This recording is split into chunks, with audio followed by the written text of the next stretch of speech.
Bienvenue dans cette vidéo sur la correction de l'activité New York-Madrid. Alors je fais une correction vidéo exprès parce qu'il y avait des petits calculs qui n'étaient pas forcément évidents à comprendre.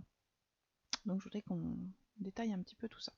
Alors la première question, on vous demandait d'après la carte, de déterminer la distance Paris-New York. Donc il fallait commencer par mesurer sur votre schéma cette distance-là. Donc cette distance-là, elle mesurait sur la feuille, si je ne me trompe pas, 1,2 cm pour une distance qu'on vous donne dans les documents égale à 1053 km. Je mesure ensuite sur ma feuille toujours la distance New York-Madrid. Alors les traits sont pas très droits, hein, mais en le faisant avec votre règle, ça va être mieux. Et je trouve 7,5 cm. À quelle distance cela correspond? J'ai juste à faire un produit en croix, 7,5 fois 1053 divisé par 1,2. Et donc sur la carte, je trouvais une distance de 6581 km. Donc ça, c'est une carte à plat. Et vous n'êtes pas sans savoir que quand on a une carte à plat, c'est un petit peu déformé par rapport à la réalité. Le haut de la carte est un petit peu étiré pour justement tenir à plat alors que la Terre est ronde. Vous avez certaines cartes qui tiennent compte de la rotondité de la Terre. Manifestement ici ce n'est pas le cas parce que si vous regardez pour la question 2, donc on vous demandait d'utiliser Google Earth pour déterminer cette même distance. Donc j'ai rajouté les coordonnées GPS des deux villes. New York ici, 74,0 ouest et 40,8 nord, et Madrid, 3,7 ouest et 40,4 nord. Je demande à Google Earth de me faire, avec l'outil mesure, de déterminer la distance entre ces deux villes et je trouve 5781 km, ce qui est quand même assez éloigné de ce que j'ai trouvé à la question précédente. Ensuite, pour la question 3, on vous demandait, alors tout d'abord, une question à laquelle je n'ai pas répondu, c'est pourquoi est-ce qu'on peut considérer que ces deux villes sont sur le même parallèle? Vous voyez qu'elles ont des latitudes qui sont très proches. 40,8, 40,4, elles sont quasiment toutes les deux sur le parallèle de 40 degrés. Ça veut dire qu'on a une espèce de ligne imaginaire ici qui passe par les deux villes, les lignes qu'on voit qui sont parallèles à l'équateur sur une carte. Et un parallèle, en fait, c'est un cercle parallèle à l'équateur qui est situé à un certain angle au-dessus de l'équateur. Donc on vous demande de déterminer la distance entre ces deux villes si on considère qu'on suit le parallèle, c'est-à-dire qu'on vous demande la longueur de l'arc de parallèle entre New York et Madrid. Alors pour ça, je vais interrompre cette vidéo 2 secondes pour vous laisser l'explication de Monsieur Tréorel sur la mesure le calcul du rayon d'un parallèle. Alors, détermination du rayon d'un parallèle.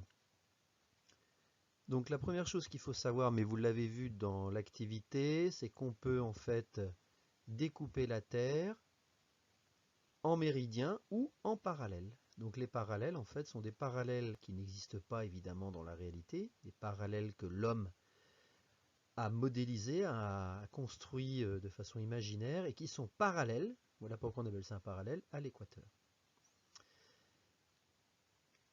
La position d'une ville, la position d'un individu, la position d'une voiture sur Terre va être définie par le degré qu'il y a entre ce rayon que vous voyez sur le schéma et ce deuxième rayon, c'est-à-dire entre le centre de la Terre et la ville où nous sommes, et l'angle entre le centre de la Terre et l'équateur.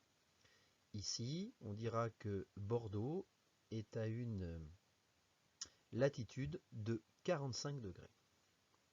Alors c'est important parce qu'on en aura besoin par la suite. Alors comment déterminer le rayon d'un parallèle? Avant tout, avant de déterminer le rayon d'un parallèle, il faut déterminer la longueur du parallèle. Alors on ne le voit pas très bien sur ce schéma, mais en fait, un parallèle est un cercle, et on voit que ce cercle a un périmètre qui est plus petit que celui de l'équateur. Donc, pour déterminer le rayon d'un parallèle, il faut déterminer tout d'abord le périmètre de ce parallèle. nous allons avoir besoin ici du centre, que j'ai représenté par un point jaune, et il va être important pour que l'on se représente quelques distances. Ce que j'ai représenté en vert, c'est le rayon du cercle qui est le parallèle. Donc c'est la distance entre le centre du parallèle et la ville de Bordeaux en l'occurrence. En rouge est représentée la distance entre le centre du parallèle et le centre de la Terre. En bleu, la distance entre le centre de la Terre et Bordeaux, qui est à la surface de la Terre, c'est-à-dire le rayon de la Terre, que l'on nommera RT dans la suite de l'exercice. En noir, c'est la distance entre le centre de la Terre et le point de l'équateur. Cela correspond également au rayon de la Terre. L'angle est de 45 degrés entre le tracé en bleu et le tracé en noir. Alors, pour se simplifier un petit peu les choses, j'ai repris ces différentes distances et je les ai remises à plat. Entre A et B, c'est la distance qui correspond entre le centre du parallèle et la ville de Bordeaux. J'ai représenté également le trait rouge entre le centre de la Terre et le centre du parallèle, et si on observe bien ces différents rayons, on s'aperçoit que AB et AC sont perpendiculaires. Entre A et B, c'est-à-dire le rayon du parallèle, on nomme ce rayon par la lettre R. Nous avons la distance AC en rouge, et en bleu apparaît donc ce qu'on appelle le rayon de la Terre, donc entre C et B, c'est-à-dire entre le centre de la Terre et la ville de Bordeaux. Le tracé de ce segment noir, donc entre le centre de la Terre et l'équateur, nous permet également de tracer l'angle de 45 degrés qui correspond à la latitude. Question. À quoi est égale la valeur de l'angle qu'il y a ici entre le rayon vert et le rayon bleu, l'angle que l'on peut nommer en mathématiques ABC. Les angles alpha et 45 degrés sont ce qu'on appelle en mathématiques des angles internes. Le tracé vert et le tracé noir sont parallèles, par conséquent l'angle de 45 degrés est égal à l'angle alpha. Suite à ça, il est possible dans le triangle ABC d'effectuer un petit calcul trigonométrique, à savoir que l'on peut écrire que le cosinus de 45, puisque alpha est égal à 45, est égal au côté adjacent, c'est-à-dire R, divisé par l'hypoténuse du triangle, c'est-à-dire la longueur BC, c'est-à-dire encore RT, le rayon de la Terre. Il s'ensuit la valeur de R, en calcul littéral, R est égal à cosinus 45 degrés, multiplié par RT. Voilà comment se détermine le rayon d'un parallèle.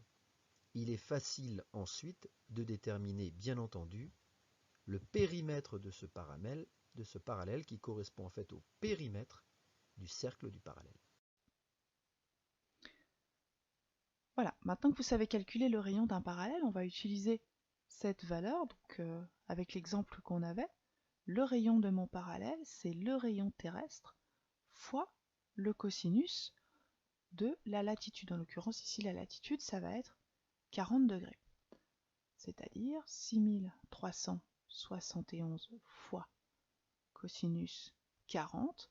Mon parallèle est un cercle de rayon 4880 km.